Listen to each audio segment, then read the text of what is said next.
బజ్జీలలో ఆలు బజ్జీ, మిర్చి బజ్జీ, ఎగ్ బజ్జీ, ఆము బజ్జీ ఇంకా తమలపాకు బజ్జీ తిన్నారేమో కానీ ఇలా మనీ ప్లాంట్ బజ్జీ మీరు ఎప్పుడైనా తిన్నారా? ఇంతకీ విషయం ఏంటో చెప్తాను కానీ మీరు మాత్రం ఛానల్ ని సబ్స్క్రైబ్ చేసుకుని లైక్ ఇవ్వడం మాత్రం మర్చిపోకండి. నా కోసం కాకపోయినా నేను చేసిన ఘనకార్యానికైనా మీరు లైక్ ఇవ్వాల్సిందే. చాలా రోజుల తర్వాత బజ్జీలు తినాలనిపిస్తుందని చెప్పి వాము బజ్జీ, ఇంకా తమలపాకు బజ్జీ, మిర్చి బజ్జీ, ఇంకా ఎగ్ బజ్జీ అన్నీ చేసుకొని తిందామని చెప్పేసి ఫుల్ జోష్ మీద పిండి అయితే కలిపాను. ఇక మా ఇంట్లోనే వాము చెట్టు ఇంకా తమలపాకు చెట్టు కూడా ఉంది. అయితే కావలసిన వామాకులు అయితే తీసుకున్నాను, అలాగే తమలపాకు ఆకులు కూడా తీసుకున్నాను. తమలపాకు చెట్టు, వామాకు చెట్టు, మనీ ప్లాంట్ చెట్టు ఈ 3 తొట్టులు పక్క పక్కనే ఉండడం వల్ల తమలపాకు ఆకులు అనుకుని మనీ ప్లాంట్ ఆకులు కూడా కొన్ని తెంపేశాను.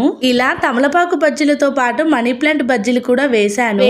వేసినట్టు ఆఫ్టర్నూన్ లంచ్ లోకి తిన్నారని చెప్పి మళ్ళీ ఈవినింగ్ సరిపోవు కదా అని చెప్పి ఇంకొన్ని ఆకులు తెంపుదామని అయితే వెళ్ళాను. ఈసారి కూడా సేమ్ మిస్టేక్ చేశాను. తమలపాకు ఇంకా మనీ ప్లాంట్ 2 ఒకే దగ్గర చుట్టుకొని ఉండడం వల్ల కన్ఫ్యూజ్ అయ్యాను. సరిగ్గా టైం కి మా మమ్మీ ఉండడం వల్ల నువ్వు తమలపాకు బదులుగా మనీ ప్లాంట్ తెంపుతున్నావు, ఒకసారి చూడు అని చెప్తే అప్పుడు రియలైజ్ అయ్యాను. కానీ దొంగలు పడ్డ 6 నెలలకు కుక్కలు మురిగినట్టు ఆల్రెడీ నేను వామాకు, తమలపాకుతో పాటు ఈ మనీ ప్లాంట్ ఆకులతో కూడా బజ్జీలు వేయడం జరిగింది. మా వాళ్ళందరూ తినడం కూడా జరిగింది. నాకైతే సెకండ్ టైం ఆకులు తెంపినప్పుడే అర్థమైంది ఇంతకు ముందు నేను తమలపాకు ఆకులు అనుకుని ఈ ఆకులనే కదా తెంపింది అని. అలాగే వీడియో ఎడిటింగ్ చేస్తున్నప్పుడు వీడియోలో కూడా నాకు క్లారిటీ వచ్చింది. మా ఇంట్లో వాళ్ళకైతే తెలీదు, ఇప్పుడు ఈ వీడియో చూస్తే వాళ్ళకి కూడా తెలిసిపోతుంది. వీడియో చూసిన తర్వాత వాళ్ళ రియాక్షన్ ఇంకా మేము ఎక్కడికి వెళ్తున్నామో నెక్స్ట్ వీడియోలో అప్లోడ్ చేస్తాను. అప్పటి వరకు వీడియోస్ చూస్తూ ఉండండి. Thank you for watching. Subscribe.